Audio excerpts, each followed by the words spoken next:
আসসালামু আলাইকুম প্রিয় শিক্ষার্থীরা, তোমরা কেমন আছো? তোমরা অবগত আছো যে নবম দশম শ্রেণীর একটি হিসাব বিজ্ঞান কোর্স চলমান। আজকে আমরা আলোচনা করব তোমাদের নবম দশম শ্রেণীর পাঠ্য বইয়ের 16 পৃষ্ঠার একটি কাজ আছে, আধুনিক নিয়মে লেনদেন সমীকরণ। আধুনিক নিয়মে লেনদেন সমীকরণের ঘর আমরা কেটে নিলাম। প্রথম হলো তারিখ, বিবরণ, ডেবিট ক্রেডিট, টাকা, কারণ। এটা হলো আধুনিক নিয়মে লেনদেন সমীকরণ। লেনদেন হইতে হলে তিনটে কথা থাকতে হয়। প্রথমটা হলো দুইটা পক্ষ থাকবে, ডেবিট অথবা ক্রেডিট, যে কোনো একটা বলে ডেবিট ক্রেডিট অথবা গ্রহীতা অথবা দাতা, একজনে গ্রহণ করবে একজনে দান করবে। দুই নম্বরটা হলো অর্থের পরিবর্তন ঘটাইতে হইবে। অর্থের পরিবর্তন ঘটাইতে হইবে, একজনের কাছে টাকা বৃদ্ধি পাইবে, একজনের কাছে টাকা হ্রাস পাইবে, অর্থের পরিবর্তন ঘটাইতে হইবে। তিন নম্বর হলো অবশ্যই এটা ব্যবসা কেন্দ্র হইতে হইবে, ওটা ব্যবসা কেন্দ্র হইতে হইবে। লেনদেন হওয়ার তিনটা শর্ত আছে, এই হলো তিনটা শর্ত। আর আমরা যখন লেনদেন সমীকরণ করব, ঠিক আমরা জাবেদার মতো করব। আমরা দুইটা কথা মনে রেখে জাবেদা করব। জাবেদা করতে হলে দুইটা কথা মনে রাখবা। প্রথম কথাটা, আমার কাছে কি আসলো, আমার কাছে কি গেল। আমার কাছে যেটা আসবে ওইটা ডেবিট, আমার কাছ থেকে যেটা চলে যাবে ওইটা ক্রেডিট। আমার কাছে অনেক কিছু আসতে পারে, টাকা আসতে পারে, কোনো পণ্যদ্রব্য আসতে পারে, কোনো ব্যক্তি এসে তার খরচ চাইতে পারে, মানে খরচ আসতে পারে। ধরো কর্মচারী বেতন চাইতে পারে, দোকানের মালিক দোকান ভাড়া চাইতে পারে, বিজ্ঞাপন বিভিন্ন প্রতিষ্ঠানের লোক এসে তার বিজ্ঞাপন খরচ চাইতে পারে।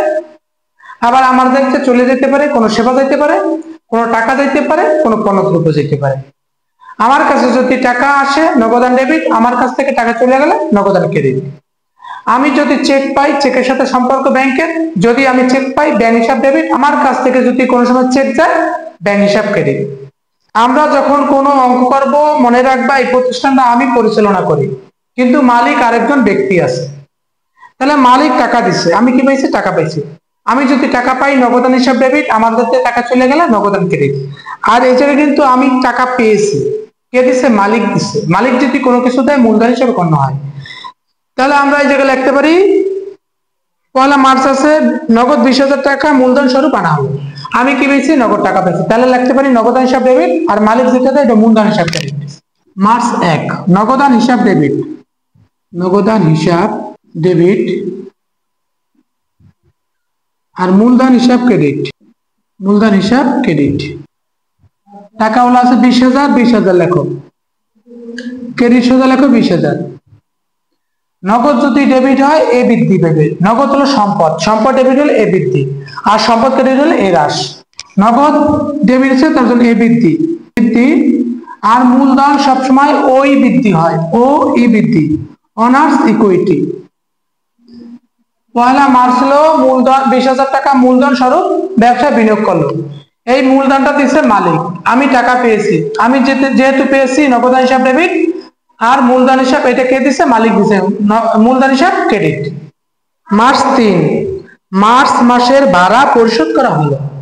মার্চ মাসে ভাড়া প্রতিষ্ঠান মানে দোকানের ভাড়ার জন্য আসছে। কে আসছে? মালিক এসে বলে, স্যার আমার ভাড়ার টাকাটা দেন। কোন ব্যক্তি যদি আমার কাছে আসে, সে যার যে খরচের জন্য আসবে ওই খরচটা ডেবিট, যে উপলক্ষে করে আসবে, যে উপলক্ষে আমার কাছে আসবে ওইটার নাম হইবে ডেবিট। কি উপলক্ষ করে আসছে? ভাড়া, মানে ভাড়া নেওয়ার জন্য আসছে। তাহলে যাবে, তাহলে লিখতে পারি আমার কাছে এসেছে ভাড়া, ভাড়া হিসাব ডেবিট, আর আমাদের কি চলে গেছে? নগদ টাকা চলে গেছে, নগদান হিসাব ক্রেডিট। মার্চ 3 ভাড়া হিসাব ডেবিট, ভাড়া হিসাব ডেবিট, আর নগদান হিসাব ক্রেডিট। ভাড়া আছে 5,000, ডেবিট সোজা লেখো 5,000, ক্রেডিট সোজা লেখো 5,000। ভাড়া হলো ব্যয়, যদি ব্যয় হয় ই হ্রাস পায়। আর নগদ ক্রেডিট আছে, যদি নগদ ডেবিট হয় নগদ এ বৃদ্ধি, আর নগদ ক্রেডিট হলে এ হ্রাস। 3 তারিখ ছিল অফিস মার্চ মাসের ভাড়া পরিশোধ। আমার কাছে এসেছে ভাড়া, তার জন্য ভাড়া হিসাব ডেবিট, আমার কাছ থেকে নগদ টাকা চলে গেছে, নগদান হিসাব ক্রেডিট। ভাড়া হিসাব ডেবিট, নগদান হিসাব ক্রেডিট। ভাড়া হইছে ব্যয়, ব্যয় হইলে ই হ্রাস পায়, খরচ হইলে ই হ্রাস, নগদ ক্রেডিট আছে তার জন্য ই হ্রাস। মনে রাখবা, নগদ যদি ডেবিট হয় এ বৃদ্ধি থাকবে, এ বৃদ্ধি পাইবে আর নগদ কেটে দিলে এ হ্রাস পাইবে। 9 তারিখ আছে নগদের সেলাই মেশিন ক্রয় করা হলো। নগদের সেলাই মেশিন ক্রয়, আমার কাছে কি এসেছে? সেলাই মেশিন।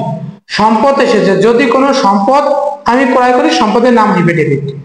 আমি কি ক্রয় করছি? সেলাই মেশিন। সেলাই মেশিন কিন্তু আমি বিক্রি করব না, আমি ওইটা আমার সম্পদ, তার জন্য সেলাই মেশিন হিসাব ডেবিট। আর আমার সেলাই মেশিন ক্রয় করলে আমার কাছ থেকে কি গেছে? নগদ টাকা গেছে, নগদ হিসাব ক্রেডিট। আমি কি বলছি? যেটা আমার কাছে আসবে ওইটা ডেবিট, আমার কাছ থেকে যেটা চলে যাবে ওটা ক্রেডিট। আমার কাছে এসেছে সেলাই মেশিন, তার জন্য সেলাই মেশিন হিসাব ডেবিট, আর আমার কাছ থেকে চলে গেছে নগদ টাকা, নগদ হিসাব ক্রেডিট। মার্চ 9 সেলাই মেশিন হিসাব ডেবিট।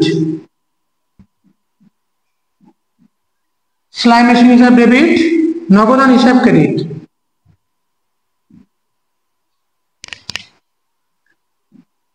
টাকা আছে 15,000, ডেবিট শুধু লেখো 15,000 আর ক্রেডিট শুধু লেখো 15,000। সেলাই মেশিন হলো সম্পদ, যদি সম্পদ হয় এ বৃদ্ধি দেবে। সম্পদ মানে অ্যাসেট, সেলাই মেশিন হলো সম্পদ, তার জন্য এ বৃদ্ধি পাইবে, এ বৃদ্ধি। যদি নগদ ডেবিট আসে এ বৃদ্ধি পাইবে, আর নগদ ক্রেডিট হলে এ হ্রাস পাইবে, এ হ্রাস, এ বৃদ্ধি এ হ্রাস।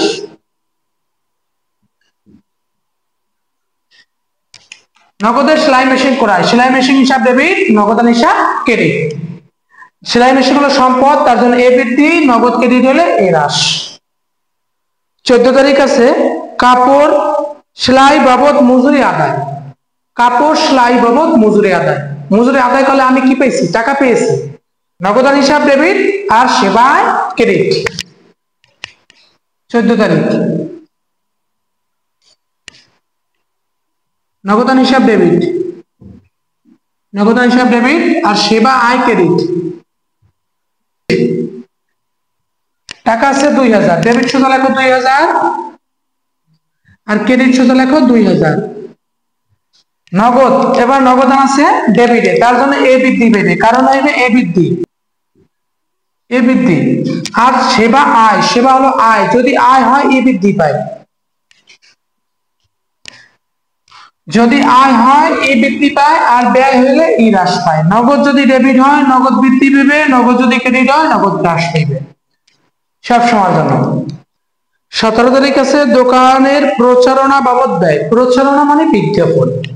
আমরা বিভিন্ন স্থানে বিলবোর্ড লাগাই অথবা মাইকিং করা হয়, দেয়াল লেখন হয়, এগুলো বলে। তারপর বিভিন্ন টেলিভিশনে অ্যাড দেওয়া হয়, ওইগুলো বলে বিজ্ঞাপন। প্রচারণা বাবদ অথবা বিজ্ঞাপন। তো আমার কাছে কি এসেছে? প্রচারণা। প্রচারণার পরিবর্তে আমি লিখতে পারি বিজ্ঞাপন। বিজ্ঞাপন হিসাব ডেবিট, আমার কাছে এসেছে বিজ্ঞাপন, আর আমার কাছ থেকে চলে যাবে কি? নগদ টাকা দেবে। বিভিন্ন যদি মাইকিং করাও, তোমরা গ্রামে গ্রামে দেখবা মাইকিং করা হয় বিভিন্ন প্রতিষ্ঠানের জন্য, ওই যে মাইকিং করে তার জন্য তাকে খরচ দেওয়া লাগে, এবং গাড়ি ভাড়া নেয়, মাইক ভাড়া নেয়, তার জন্য একটা খরচ দেওয়া লাগে, ওইটাই বলে বিজ্ঞাপন। তাহলে বিজ্ঞাপন হিসাব ডেবিট, আর আমার কাছ থেকে গেছে নগদ টাকা, নগদ হিসাব ক্রেডিট। দোকানের প্রচারণা বাবদ ব্যয় যাবে হলো বিজ্ঞাপন হিসাব ডেবিট, নগদ হিসাব ক্রেডিট। 17 বিজ্ঞাপন হিসাব ডেবিট, বিজ্ঞাপন হিসাব ডেবিট আর নগদান হিসাব ক্রেডিট, নগদান হিসাব ক্রেডিট। আছে 1,000। বিজ্ঞাপন রয়েছে ব্যয়, ব্যয় যদি হয় ই হ্রাস দেবে, ই হ্রাস। আর নগদ আছে ক্রেডিট, নগদ ক্রেডিট হলে ই হ্রাস। 17 তারিখ প্রচারণা বাবদ ব্যয়। প্রচারণা মানে বিজ্ঞাপন, বিজ্ঞাপন হিসাব ডেবিট আর নগদান হিসাব ক্রেডিট। বিজ্ঞাপন হচ্ছে ব্যয়, ব্যয় হওয়ার কারণে ই হ্রাস, আর নগদ আছে ক্রেডিটে, তার জন্য এ হ্রাস। তারপরে 22 তারিখ আছে গ্রাহক হতে সেলাই মজুরি বাবদ প্রাপ্য। বাকিতে আমি সেবা দিচ্ছি, তার জন্য প্রাপ্য টাকা পাবো। যাবে হলো প্রাপ্য হিসাব ডেবিট, আর আমার কাছ থেকে গেছে সেবা, সেবায় ক্রেডিট। 22 তারিখ প্রাপ্য হিসাব ডেবিট,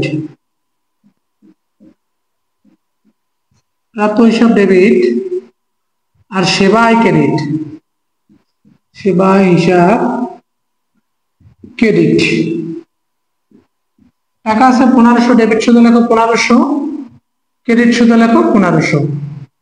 প্রাপ্য হলো সম্পদ, সম্পদ হইলে এ বৃদ্ধি, সম্পদ ডেবিট হইলে এ বৃদ্ধি। সম্পদ ডেবিট হলে এ বৃদ্ধি, সম্পদ ক্রেডিট হলে এ হ্রাস। আর সেবা হলো আয়, আয় হওয়ার কারণে ই বৃদ্ধি। গ্রাহকদের হাতে সেলাই বাবদ মজুরি প্রাপ্য, তার জন্য লিখলাম প্রাপ্য হিসাব ডেবিট। আর এটা আমার কাছে সেবা, সেবা আয় ক্রেডিট। 1500 টাকা প্রাপ্য হলো সম্পদ, সম্পদ ডেবিট হচ্ছে তার জন্য এ বৃদ্ধি। আর সেবা হচ্ছে আয়, আয় হওয়ার কারণে ই বৃদ্ধি, এ বৃদ্ধি ই বৃদ্ধি। 25 তারিখ আছে সেলাই মেশিন মেরামত করা হলো, সেলাই মেশিন মেরামত করা হলো 300 টাকা। মেরামত খরচ হয়েছে তার জন্য মেরামত হিসাব ডেবিট আর নগদান হিসাব ক্রেডিট। 25 তারিখ মেরামত ডেবিট, মেরামত খরচ ডেবিট, নগদান হিসাব ক্রেডিট, নগদান হিসাব ক্রেডিট। টাকা আছে 300 টাকা, ডেবিট সুদে 300, ক্রেডিট সুদে লেখো 300। মেরামত হলো খরচ, খরচ হওয়ার কারণে ই হ্রাস। আর নগদান হলো সম্পদ, সম্পদ হওয়ার কারণে এ হ্রাস। সেলাই মেশিন মেরামত, মেরামত হয়েছে খরচ তার জন্য খরচ, খরচ সবসময় ডেবিটই হয়। মেরামত হিসাব ডেবিট, নগদান হিসাব ক্রেডিট। মেরামত হলো খরচ তার জন্য ই হ্রাস। আর নগদ ক্রেডিট হলে আমি কি বলছি, নগদ ডেবিট হলে এ বৃদ্ধি আর নগদ ক্রেডিট হলে এ হ্রাস। নগদ ক্রেডিট আছে তার জন্য এ হ্রাস। 30 তারিখ আছে 22 তারিখের বিলের অর্থ আদায়। 22 তারিখ কি ছিল আমার প্রাপ্য, প্রাপ্য অর্থ একজন ব্যক্তির কাছে আমি টাকা পাই, ওই ব্যক্তি এসে আমার টাকাটা দিয়ে দিছে 30 তারিখ। আমি কি পেয়েছি, টাকা পেয়েছি, তার জন্য লিখতে পারি নগদান হিসাব ডেবিট। আর আমার কি কমে গেছে, প্রাপ্য হিসাব, প্রাপ্য হিসাব ক্রেডিট। 30 তারিখ নগদান হিসাব ডেবিট, নগদান হিসাব ডেবিট, প্রাপ্য হিসাব ক্রেডিট, প্রাপ্য হিসাব ক্রেডিট। টাকা হলো 1200 টাকা, ক্রেডিট সুদ লেখো 1200 টাকা। যাবে হলো নগদ, হলো নগদ ডেবিট আছে তার জন্য এ বৃদ্ধি আর প্রাপ্য হলো এ হ্রাস। দেখো 30 তারিখ ছিল কি প্রাপ্য বিলের অর্থ আদায়। প্রাপ্য পাইতাম, কত টাকা পাইতাম আমার কাছে, 1500 টাকা। উনি আমার কাছে আমারে 1200 টাকা দিচ্ছে, আর যে 300 টাকা পরে দেবে বলছে, তার জন্য আমি কি পেয়েছি, নগদ টাকা পেয়েছি, নগদান হিসাব ডেবিট। আর আমার এবার কমে গেল প্রাপ্য হিসাব, তার জন্য প্রাপ্য হিসাব ক্রেডিট। 1200 টাকা 1200 টাকা। নগদ ডেবিট হলে এ বৃদ্ধি পায়, আর প্রাপ্য ছিল কি সম্পদ ছিল, সম্পদ যখন ডেবিট ছিল এ বৃদ্ধি পেয়েছে, এবার সম্পদ ক্রেডিট হয়েছে তার জন্য এ হ্রাস। এই হলো আমার আধুনিক নিয়মে লেনদেনের সমীকরণ। আশা করি তোমরা অঙ্কটি বুঝতে পেরেছো। অঙ্কটি বারবার করবা আর আমাদের ক্লাসগুলো বেশি বেশি শেয়ার করবা। আমাদের চ্যানেলটাকে সাবস্ক্রাইব করে রাখতে পারো, কারণ তোমরা জানো আমরা সকল অঙ্কের সমাধানগুলো আধুনিক নিয়মে দিয়ে থাকি। তোমরা যদি আধুনিক নিয়মের অঙ্ক পেতে চাও তাহলে অবশ্যই আমাদের সাথে থাকো।